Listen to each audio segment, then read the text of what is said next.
Hi guys, Alex Peak Performance Reviews. Welcome to another vlog, and yeah, welcome to a not a bit of a different one, but obviously I'm doing an intro in my kitchen.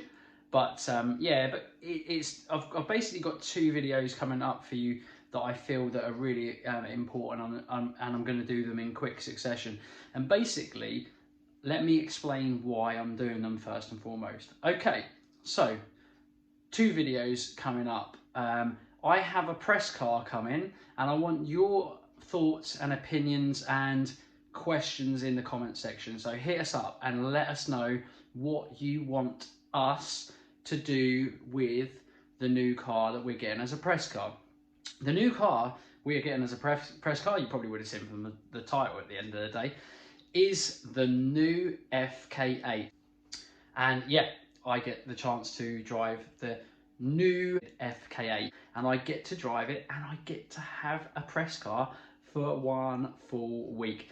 So basically I'm going to get you loads of content on it. So I want your thoughts and opinions and questions in the comment section, please, ASAP, because we want to know what you think we should cover. So I'm going to do two videos first and foremost, because I know what I would want to ask, and I know what most people would probably want to ask, and that is it any better than the outgoing FK8, aka the current FK8? Obviously you can't quite order one of these new FK8s yet. They are very soon going to be able to be had, and the reason why I'm doing this first video is because I wanted to have fresh in my mind what the FK8 feels like.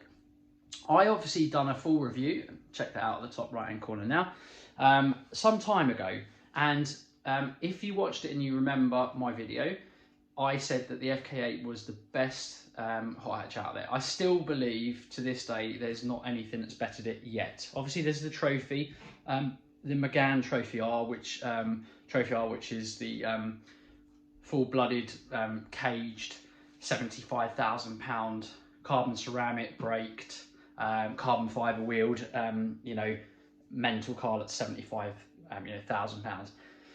And this new FK8's coming out, and this is going to potentially be better than that at, you know, circa £35,000 for a GT, 31 for the non-GT version.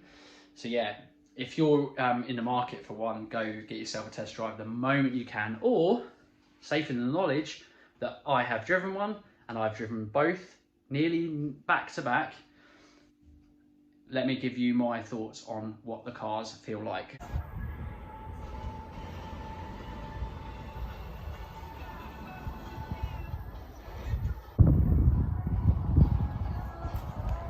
Obviously differences are, yeah, like I say, before facelift and pre-facelift, solid brakes, still vented, but non-floating two-piece discs. Front and rear is obviously different, I'll show you that.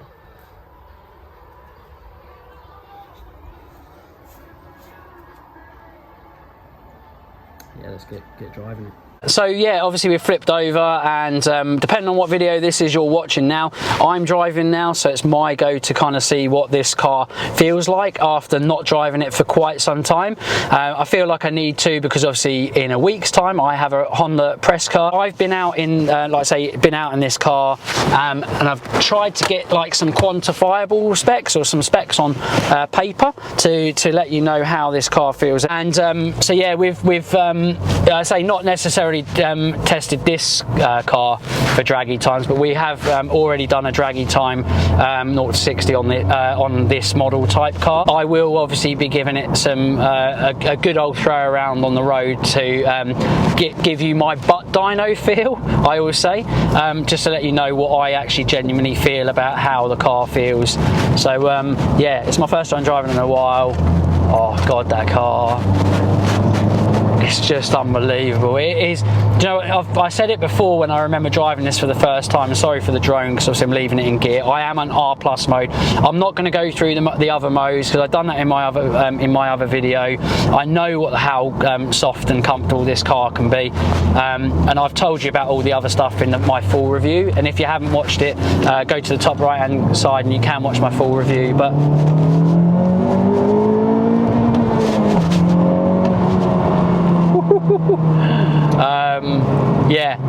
but I just wanted to kind of get fresh in my mind how this car feels, and yeah, what it kind of does to you and how it makes you feel, and yeah, is it any better? Sorry, is the new one going to be any better than this? And yeah, can you notice those differences? So. And obviously, like I say, I'm just throwing it around again, round corners. I'm not going too crazy because obviously public roads, and obviously, you know, these cars that I borrow, they're not my cars, so I'm not going to do anything silly, anything I shouldn't be. But obviously, at the same time, I need to kind of push it reasonably hard without doing anything silly. Yeah, in R mode, the weight of the steering is so nice. It's just weighted to perfection. But obviously the bods at Honda, who create these Type Rs, they know what they're doing. They're creating what is basically a race car for the road, and I've said it before, it does feel like that because it handles so flat and corners so aggressively, but without being over the top, if that makes sense, because it is still comfortable even in R+ mode, believe it or not. But it just does everything you'd want in a hot hatch so well, and I just wanted to remind myself of how it actually feels. Again, like I say, the new one is hopefully going to feel better, but I want to answer that for you because at the end of the day, I know it's the question that you're going to ask of me more than anything else. So yeah, like I say, I've got some statistics of the before and after on Draggy, and that's about all I'm going to be able to get from you because I can't do any data pulls on a circuit. As much as I would like to, it's not something I can do at this stage, but I will try to do it in the future. But obviously I can take the car around some tight twisty little corners and tell you what I genuinely think, so I'm going to do that. So the only thing I would say about this car is it just doesn't quite get to 60 at the top of second, and because of that you have to go into third gear, so you lose a bit of time. So I do think genuinely this car is you see the 60-mile-an-hour time, and I think genuinely I mean, it's impressive, but it doesn't look crazy impressive. But I think it's a false sense of security in terms of how the car feels in terms of outright times and 0 to 60 times, because one, it's front wheel drive, so it's not necessarily meant to be the king of 0 to 60 pulls, and it also actually you have to go in third to get the 60 mile an hour, so you throw away probably close to half a second through that gear change.